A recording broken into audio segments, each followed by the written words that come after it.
સુરતના કતારગામ ખાતે સૌરાષ્ટ્ર અને ગુજરાત જળ સંચય માટે ચેક ડેમો ઊંડા કરવા, રિપેર કરવા સહિતની કામગીરી માટે યોજાનાર ત્રિદિવસીય જલકથા અંગે સુરતમાં પત્રકાર પરિષદમાં માહિતી અપાઈ હતી।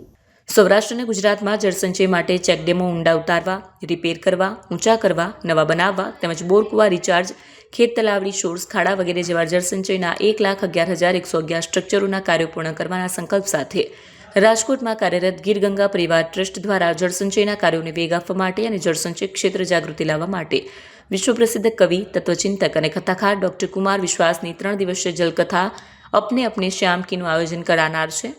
તો આ કથા આગામી 15, 16, 17 ડિસેમ્બર દરમિયાન રાજકોટના રેસકોર્સ મેદાન ખાતે દરરોજ રાત્રે 7 થી 12 દરમિયાન યોજાશે, જે અંગે પત્રકાર પરિષદમાં માહિતી અપાઈ હતી।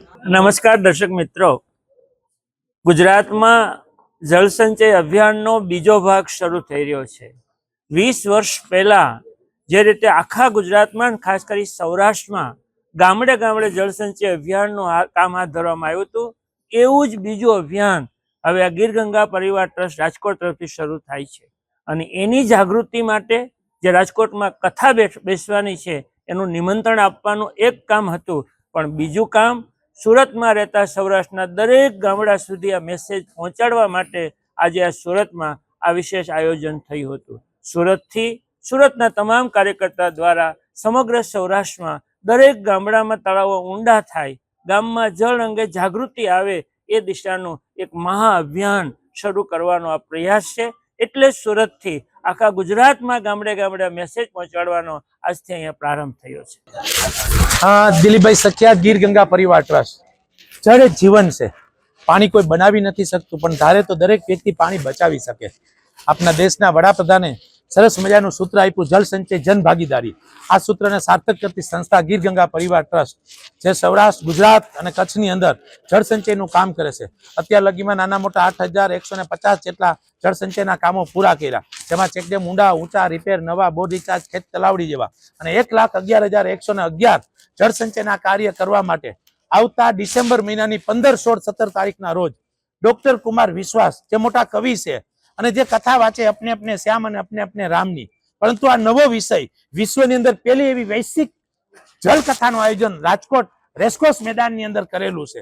તો આ કાર્યક્રમની લઈ અને આજે અમે સુરતની અંદર, સુરત સૌરાષ્ટ્રનું હબ કહેવાય છે અને લગભગ સૌરાષ્ટ્રના લોકો સુરતમાં રહે છે, એટલે સૌરાષ્ટ્રના લોકોને અહીંયા મેસેજ મળે અને સુરતમાં ઘરે ઘરે એના વતન પ્રત્યેની, પાણી પ્રત્યેની લાગણી થાય, એના માટે અહીંના આગેવાનો દ્વારા એક સરસ મજાનો કાર્યક્રમ કરી અને કથાનું આમંત્રણ દેવા અમારી ટીમ આખી પધારી છે।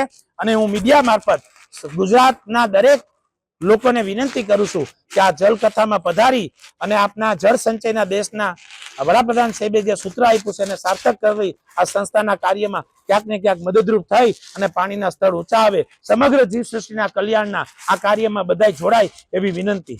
ગીરગંગા ટ્રસ્ટ દ્વારા જળ સંચય અભિયાન માટે, પાણી મેનેજમેન્ટ માટે આખા ગુજરાતમાં અને દેશમાં એક વિશેષ જાગૃતિ આવે એ માટે દિલીપભાઈ સખિયા અને એની આખી ટીમે એક અભિયાન ઉપાડ્યું છે।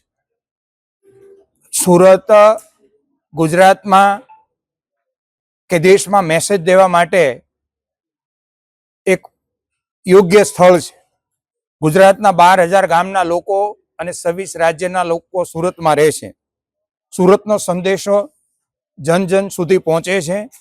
આજે જે કાંઈ મહાનુભાવો કે આ બધા આગેવાનો હતા, એ પણ જે આ કથાનો કાર્યક્રમ છે, જળ કથાનો કાર્યક્રમ, એને સફળ થાય એમાં બધા લોકો ભાગ લે અને ગામડે ગામડે આ ગીરગંગા ટ્રસ્ટ દ્વારા જે કંઈ પ્રયાસ છે એ પ્રયાસને સફળતા મળે એના માટેનું આજે આમંત્રણ દેવા આવ્યા હતા અને એમાં ખૂબ ઉત્સાહથી બધા જોડાણા છે।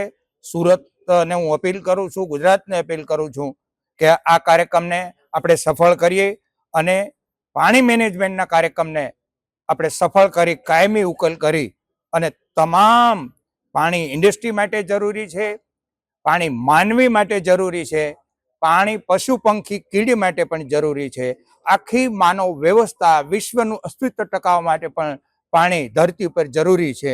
તો એના મેનેજમેન્ટની પણ જરૂરિયાત છે। ત્યારે આ ટીમ આ કાર્યક્રમ લઈને આગળ આવી છે, ત્યારે આપણે આખા ગુજરાતના લોકોને અપીલ કરી છે કે આ કાર્યક્રમમાં આપણે બધા જોડાઈ સફળ કરી. આભાર.